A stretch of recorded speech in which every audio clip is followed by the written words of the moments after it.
दोस्तों welcome to my channel Avani medicos BHMS। आज हम एक ऐसी धमाकेदार स्टोरी पढ़ने वाले हैं जिसका टॉपिक का नाम है ब्लड क्लॉटिंग। ब्लड क्लॉटिंग में कौन से फैक्टर यूज़फुल है वो देखेंगे। जो फैक्टर है ना वो हमको याद रखने में बहुत ही दिक्कत होती है। जब मैं भी पढ़ती थी ना तभी मुझे भी वो बहुत ही डिफ़िकल्ट लगता था। तो हम उस फैक्टर को न्यूमोनिक से याद रखेंगे जिससे हमें इजी वे से याद रह जाए, जिसे हमें रट्टा नहीं मारना पड़ेगा। हमको मालूम है बच्चों कि अभी CBDC अकॉर्डिंग जो पेपर स्टाइल है आपकी, उसमें हमें कोई भी क्वेश्चन ऑप्शन में नहीं मिलने वाला है। हमें सभी टॉपिक करने ही, हम किसी भी टॉपिक को ऑप्शन में नहीं रख सकते हैं। और मेडिकल सब्जेक्ट इतना वास्ट है ना बच्चों कि आप रट्टा मारोगे ना तो सभी आपको नहीं याद रहने वाला। आप बोलोगे कि मैम हमें आप नोट्स दे दो। बच्चों इतना वास्ट सब्जेक्ट है, आप किस किस के नोट बनाओगे और जो आपने समझा होगा ना वही आप एग्ज़ाम में लिख सकोगे। आप नोट्स में जो रट्टा मारा होगा ना नोट्स में से वो आप भूल ही जाने वाले, क्योंकि हमने भी एग्ज़ाम दी, हमें मालूम है कि इतना ज़्यादा फ्रस्ट्रेशन होता है ना एग्ज़ाम के दिन कि हमने जो समझा है वो ही लिख सकते हैं, जो रट्टा मारा है वो डेफिनेटली भूल जाने वाले। तो हमें उस टॉपिक को किस तरीके इजी बन सके, किस तरीके से हम समझ सकें, तो मैंने आपको न्यूमोनिक और स्टोरी से पढ़ाने वाली हूँ जिससे आप इजी वे से उसको समझ सकें। हमको दोस्तों रट्टा नहीं मारना है, सभी टॉपिक को अच्छे तरीके से समझना है। ओके दोस्तों, तो हम देखने वाले हैं कि 13 फैक्टर क्या है और उसका न्यूमोनिक्स क्या है। तो मैंने बताया कि बच्चों 13 फैक्टर है ब्लड क्लॉटिंग में। तो कौन कौन से फैक्टर है, तो फर्स्ट हम न्यूमोनिक्स देखेंगे। तो न्यूमोनिक्स क्या है? फूल प्यारे तितलियाँ चली, लगे संग सब अच्छे कदम, सफल पंछी हर फूलों पर। तो हमने देखा, हम चार में देखेंगे। तो फूल प्यारे तितलियाँ चली यानी फैक्टर 1 है फाइब्रिनोजन, प्यारे यानी कि प्रोथ्रोम्बिन फैक्टर दूसरा। उसके बाद है थ्रोम्बोप्लास्टिन फैक्टर नंबर 3, और चली यानी कि कैल्शियम फैक्टर नंबर 4। उसके बाद है लगे संग सब अच्छे कदम। ये जो सब है ना उसको हमें हाइड रखना है, उसको काउंट नहीं करना है। तो जो है ना फैक्टर नंबर 5 वो है लेबाइल, लगे आने के लेबाइल फैक्टर। फैक्टर 6 है, वो अभी तक प्रूव नहीं हुआ है, यानी कि उसके बारे में किसी को अभी मालूम नहीं है। उसके बाद है संग यानी कि स्टेबल फैक्टर। फैक्टर नंबर 8 यानी कि अच्छे एंटी थेमोफिलिक फैक्टर। उसके बाद है कदम यानी कि क्रिसमस।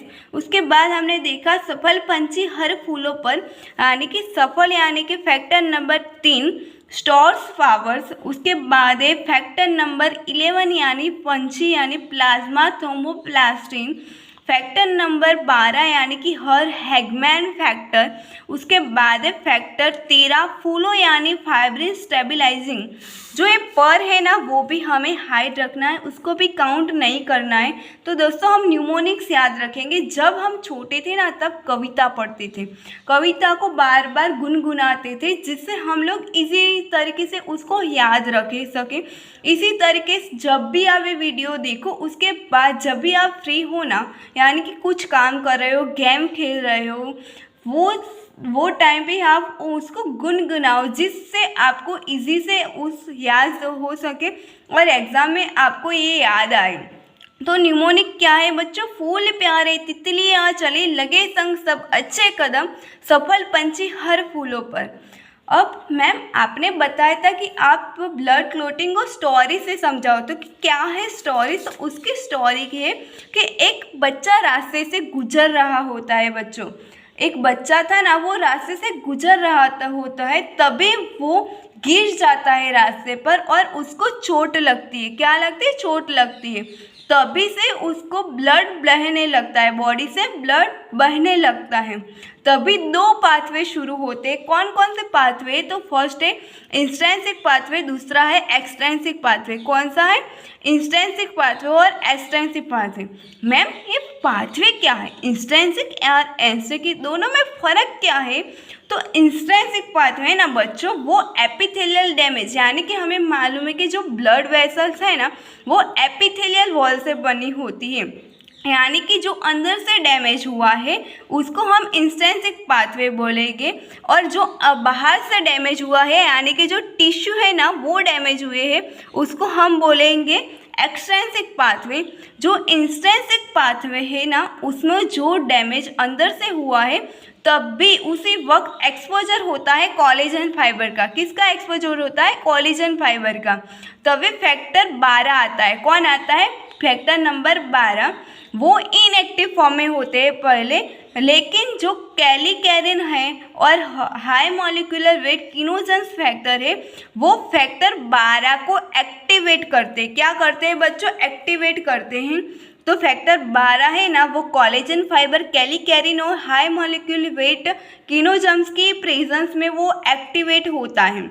फैक्टर 12 के बाद आता है फैक्टर 11। क्या आता है? फैक्टर 11 जो एक्टिवेट करता है, 12 नाम का जो फैक्टर था वो 11 को एक्टिवेट करता है presence of high molecular weight kininogens. उसके बाद जो फैक्टर 11 था वो फैक्टर 9 को एक्टिवेट करता है प्रेजेंस ऑफ कैल्शियम और फैक्टर नंबर 8।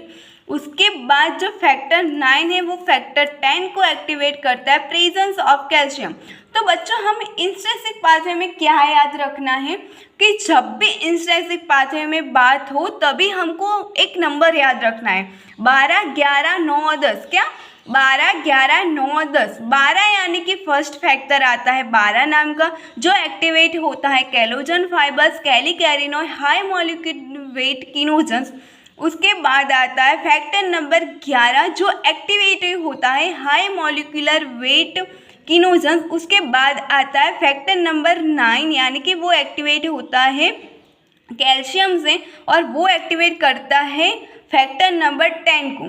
उसके बाद हम देखेंगे जो प्लेटलेट है यानी कि जो ब्लड होता है ना उसमें हमने देखा आरबीसी होते हैं, डब्ल्यूबीसी होती है, प्लाज्मा प्रोटीन होते हैं और उसके बाद प्लेटलेट भी होते हैं। प्लेटलेट मेनली वो इनएक्टिव फॉर्म में होते हैं, लेकिन जब भी ऐसी कंडीशन हो, ऐसी डैमेज हो तभी वो एक्टिव फॉर्म में आ जाते हैं और वो रिलीज़ करते हैं फॉस्फोलिपिड को। किसको रिलीज़ करते हैं? फॉस्फोलिपिड को रिलीज़ करते हैं। उसके बाद हमने देखा कि extrinsic factor. Ma'am extrinsic factor में क्या होता है? मैंने बताया कि बाहर से जो टिश्यू डैमेज होते हैं वो एक्सट्रिंसिक पाथवे है, यानी कि जब भी बाहर से कोई डैमेज होता है तब एक्सट्रिंसिक पाथवे शुरू होता है, यानी कि थ्रोम्बोप्लास्टिन आता है फैक्टर नंबर 3। इंट्रिंसिक में फर्स्ट कौन सा फैक्टर था? 12 नाम का। इसी तरह से एक्सट्रिंसिक पाथवे में फर्स्ट आता है फैक्टर नंबर 3। वो किससे बना है? तो ग्लाइकोप्रोटीन और फॉस्फोलिपिड से बना है। किससे बना है बच्चों? ग्लाइकोप्रोटीन और फॉस्फोलिपिड से बना है। वो भी फैक्टर 10 को एक्टिवेट करते प्रेजेंस और फैक्टर 8 फैक्टर 8 की प्रेजेंस में वो भी एक्टिवेट करते हैं फैक्टर नंबर 10 को। सॉरी बच्चों लाइट चली गई थी। जो मैंने बताया थ्रोम्बोप्लास्टिन उसके लास्ट में फैक्टर 10 को एक्टिवेट करते हैं। जो एक्सट्रिंसिक पाथवे था उसमें भी लास्ट में फैक्टर 10 ही एक्टिव होता था और एक्सट्रिंसिक पाथवे उसमें भी लास्ट में 10 एक्टिवेट होता है फैक्टर। तो ये सब एक्टिवेट होके क्या होता है, उसके बाद क्या होता है? तो स्टेज 1 शुरू होता है। कितने स्टेज होते हैं? 3 स्टेज होते हैं। जो ए है ना एक्टिवेटेड 10 जो एक्सट्रिंसिक पाथवे से बना था, उसके बाद जो फॉस्फोलिपिड प्लेटलेट्स ने रिलीज़ किया था वो एक्टिवेटेड 10 फैक्टर्स जो एक्सट्रिंसिक पाथवे से आया था। उसके बाद जो फॉस्फोलिपिड जो थ्रोम्बोप्लास्टिन जिससे बना था वो फॉस्फोलिपिड, उसके बाद कैल्शियम आयन, उसके बाद फैक्टर 5, वो सभी मिलके प्रोथ्रोम्बिन एक्टिवेटर करता है। प्रोथ्रोम्बिन को एक्टिवेट करता है। क्या था? प्रोथ्रोम्बिन तो एक्टिवेट कौन करता है? तो फैक्टर 10 जो दोनों पाथवे से लास्ट में मिला था। उसके बाद फॉस्फोलिपिड जो रिलीज़ किया था प्लेटलेट ने और जो थ्रोम्बोप्लास्टिन से बना हुआ था वो। उसके बाद हमें फैक्टर नंबर 5 और कैल्शियम याद रखना है, कैल्शियम आयन याद रखना है। अब मैम स्टेज 1 शुरू हो गया। तो प्रोथ्रोम्बिन के बाद क्या होता है? फर्स्ट प्रोथ्रोम्बिन जाता है, वो लड़ाई करता है, लेकिन ब्लड रुकता नहीं है इतना ज़्यादा। तो वो थ्रोम्बिन को एक्टिवेट करता है। क्या करता है? उसके बाद थ्रोम्बिन एक्टिवेट होता है। कौन से फैक्टर के प्रेजेंस में होता है? तो फैक्टर 2 क्या था? प्रोथ्रोम्बिन था। वो एक्टिवेट करता है थ्रोम्बिन को।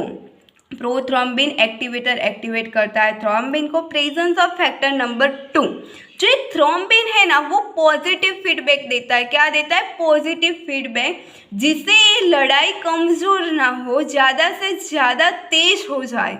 क्या हो जाए? पॉजिटिव फीडबैक देता है, जिससे जो प्रोथ्रोम्बिन एक्टिवेटर बनता था वो ज़्यादा से ज़्यादा तेज बने और वो लड़ाई कमज़ोर ना पड़ जाए, यानी कि ब्लड क्लोटिंग की लड़ाई कमज़ोर ना पड़ जाए। और जो ये थ्रोम्बिन था ना, वो एक्टिवेट करता है फाइब्रिनोजन को। प्रेजेंस ऑफ फैक्टर 1 हमने देखा कि फाइब्रिनोजन था, वो एक्टिवेट करता है फाइब्रिनोजन को। उसके बाद आता है स्टेज नंबर 3। स्टेज 2 था थ्रोम्बिन, स्टेज 3 आया जो फाइब्रिनोजन था, वो पॉलीमराइजेशन होता है और लूज स्ट्रैंड ऑन फाइब्रिन बनता है। क्या बनता है? लूज स्ट्रैंड्स ऑफ फाइब्रिन, जो कैल्शियम और फैक्टर 13 के प्रेजेंस में फाइब्रिन टाइट ब्लड क्लोट करता है। फाइब्रिन क्लोट हो जाता है टाइटली, जिससे जो बच्चा था ना, वो बच्चे में जो ब्लड बह रहा था वो कम, यानी कि वो क्लोट हो जाता है, बहना बंद हो जाता है ब्लड। तो हमने क्या देखा बच्चों? हमने फर्स्ट देखा 13 फैक्टर, उसमें हमने न्यूमोनिक्स याद रखा। तो कौन सा न्यूमोनिक्स था? तो वो था फूल प्यारे तितलियाँ चली, लगे संग सब अच्छे कदम, सफल पंछी हर फूलों पर। याद रह ही जाना चाहिए बच्चों। अभी आपको वो गुनगुनाना है जिससे आपको याद रह जाए। फूल, मेरे साथ आप गुनगुनाओ तो याद रह ही जाएगा। फूल प्यारे तितलियाँ चली। क्या बच्चों? फूल प्यारे तितलियाँ चली, लगे संग सब अच्छे कदम, लगे सब अच्छे कदम, सफल पंछी हर फूलों पे। उसमें हमें क्या याद रखना था? जो ये सब और पर था ना, उसको हमें काउंट नहीं करना था, उसको हाइड रखना था। और जो फैक्टर 6 था ना, वो अभी तक किसी को मालूम नहीं है, तो वो हमें नहीं लिखना है। उसके बाद हमने 2 पाथवे देखे कि स्टोरी देखे कि एक बच्चा रास्ते से गुजर रहा होता है और उसको चोट लग जाती है वो गिरने से, तभी ब्लड बहने लगता है और 2 पाथवे शुरू होते थे। तो मैम वो कौन से 2 पाथवे थे? तो वो थे एक्सटेंसिव और इंस्टेंसिव पाथवे। इस दोनों में क्या फ़र्क था? तो मैंने बताया कि इंस्टेंसिव यानी कि एपिथेलियल वॉल जो ब्लड वेसल में होती है वो डैमेज हो जाना, और एक्सटेंसिव पाथवे यानी कि टिश्यू डैमेज होना, स्किन डैमेज होना और ब्लड का बहना। जब भी इंस्टेंसिव पाथवे में हम बात करेंगे तो मैंने बताया कि 12, 11, 9, 10 फैक्टर को हमें याद रखना। कौन से फैक्टर? 12, 11, 9, 10 लाइन में याद रखेंगे। तो जो 12 था वो इनएक्टिव फॉर्म में था, पर जब भी एक्सपोजर कोलेजन फाइबर का होता है, कैलिकोरिन की प्रेजेंस और हाई मॉलिक्यूल वेट कीनोजन्स के प्रेजेंस में वो एक्टिवेट होता है। उसके बाद आता है फैक्टर 11, वो एक्टिवेट होता है हाई मॉलिक्यूलर वेट कीनोजन्स। उसके बाद 9 फैक्टर आता है, वो भी एक्टिवेट होता है कैल्शियम और फैक्टर नंबर 8 के प्रेजेंस में। उसके बाद 9 और 10 फैक्टर 9 था, वो 10 को एक्टिवेट करता है। उसके बाद एक्टिवेट होता है प्लेटलेट वो रिलीज़ करता है फॉस्फोलिपिड को। क्या रिलीज़ करता है? फॉस्फोलिपिड को रिलीज़ करता है। उसके बाद हमने एक्सटेंसिव पाथवे की बात की थी। एक्सटेंसिव पाथवे यानी कि बाहर से कुछ भी डैमेज हो जाना, यानी फैक्टर 3 एक्टिवेट होता है। थ्रोम्बोप्लास्टिन वो बना होता है ग्लाइकोप्रोटीन और फॉस्फोलिपिड से, वो एक्टिवेट करता है फैक्टर 10 को। वो किसकी प्रेजेंस में होता है? तो फैक्टर 8 की प्रेजेंस में होता है, यानी कि जो फैक्टर 8 है ना, वो हेल्पर है। और इस एक्सटेंसिव पाथवे में भी हमने देखा था फैक्टर 8 9 को एक्टिवेट करता था, इसकी प्रेजेंस में एक्टिवेट होता था। और उसमें भी हमने देखा कि 10 फैक्टर एक्टिवेट होता है प्रेजेंस ऑफ फैक्टर 8 के। वो सभी मिलके क्या एक्टिवेट करते थे? तो थ्रोम्बो एक्टिवेटर होता था, वो थ्रोम्बिन को एक्टिवेट करता था प्रेजेंस ऑफ फैक्टर 2, यानी कि प्रोथ्रोम्बिन की प्रेजेंस में थ्रोम्बिन एक्टिवेट होता है। थ्रोम्बिन पॉजिटिव फीडबैक देता है, जिससे लड़ाई रुक ना जाए। फर्स्ट थ्रोम्बिन जाता है, लेकिन ब्लड क्लोट नहीं होता है इतना ज़्यादा। उसके बाद जो थ्रोम्बिन था वो फैक्टर 1 यानी कि फाइब्रिनोजन के प्रेजेंस में एक्टिवेट करता है फाइब्रिनोजन को, उसका पॉलीमराइजेशन होता है और लूज स्ट्रैंड्स ऑफ फाइब्रिन बनते हैं। और कैल्शियम आयन और फैक्टर 13 की प्रेजेंस में फाइब्रिन टाइट ब्लड क्लॉट होता है। तो बच्चों हमने देखा 2 पाथवे 3 स्टेज देखे, हमने न्यूमोनिक्स देखा। बच्चों आपको ये अच्छा लगे वीडियो तो लाइक करो, कमेंट करो, सब्सक्राइब करो। मैंने अपनी पूरी कोशिश की है कि मैं उसको ज़्यादा से ज़्यादा इजी बना सकूं, तो आप लोग तो इतना तो मेरे लिए कर ही सकते हो ना। तो आप कमेंट भी करो कि उसके बाद आपको कौन सा टॉपिक चाहिए, कौन से टॉपिक आपको हार्ड लगते, जिससे मैं उसको इजी बना के आपको समझा सकूं, बता सकूं, उसका न्यूमोनिक बता सकूं, स्टोरी बता सकूं, जिससे आप उसको इजी वे से उसको याद रख सकें। बच्चों मैं आपको कुछ क्वेश्चन बताऊंगी, वो भी आपको कमेंट में बताने हैं कि जो फर्स्ट क्वेश्चन है जो न्यूमोनिक था ना, वो आपको मुझे कमेंट में बताना है। उसके बाद 2 पाथवे के बारे में बताना है, यानी कि जो इंस्ट्रिंसिक पाथवे था ना, उसमें मैंने एक नंबर दिया था। कौन सा नंबर था कि जब भी इंस्ट्रिंसिक पाथवे आए ना तो हमें वो याद करना था, वो मुझे आपको बताना है। आपको मुझे ये बताना है। उसके बाद आपको मुझे बताना है कि कौन से 3 स्टेज थे वो उसके बारे में बताना है। थैंक यू दोस्तों। थोड़ी लाइट आती है जाती है, इसकी वजह से मुझे थोड़ी दिक्कत होती है, लेकिन थैंक यू दोस्तों।